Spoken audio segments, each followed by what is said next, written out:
तो अगर जनता चाहती है तो सिंहासन पर बैठा देती है, और वही जनता जब चाहती है तो सिंहासन से हटा देती है। तो देश के जो हालात हैं उसे देख के लगता है कि खेलेगा इंडिया, जीतेगा इंडिया।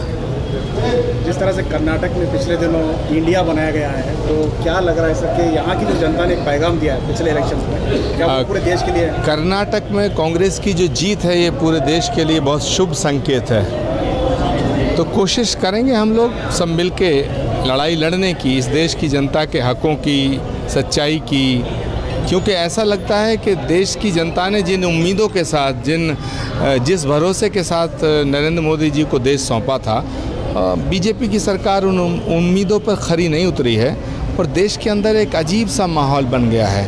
भारत वो देश है जहाँ से नगमा गाए जाते थे, है प्रीत जहाँ की रीत सदा मैं गीत वहाँ के गाता हूँ, भारत का रहने वाला हूँ, भारत की बात सुनाता हूँ। जिस भारत की रीत ही प्रीत है, वहाँ नफ़रत, घृणा, हिंसा, लड़ाई झगड़ा, धर्म के नाम पे डिवीज़न, मुझे लगता है कि ये बहुत ज़्यादा हो गया है और इसको अब ठीक करने का वक्त आ गया है। लेकिन ठीक करने के लिए जनता के आशीर्वाद की ज़रूरत है, और हम जनता के बीच जाएंगे कि देश में परिवर्तन होता रहना ये एक ज़रूरी होता है, और परिवर्तन संसार का नियम है। जो कल था वो आज नहीं है, जो आज है वो कल नहीं रहेगा। जो नफरत बढ़ती जा रही है, आपने यूपी में देखा होगा, एक वीडियो वायरल हुआ है जो टीचर का, जो मुस्लिम बच्चे को जो है थप्पड़ मारने की वो करा दिया। तो इस तरह की जो नफरत के रिएक्शन हमें देखने को मिल रहा है, ये और भी बढ़ सकता है। देखिए, ये बुद्ध, महावीर, भगवान राम और कृष्ण का देश है, ये मोहब्बत का देश है, प्रेम का देश है, महात्मा गांधी का देश है।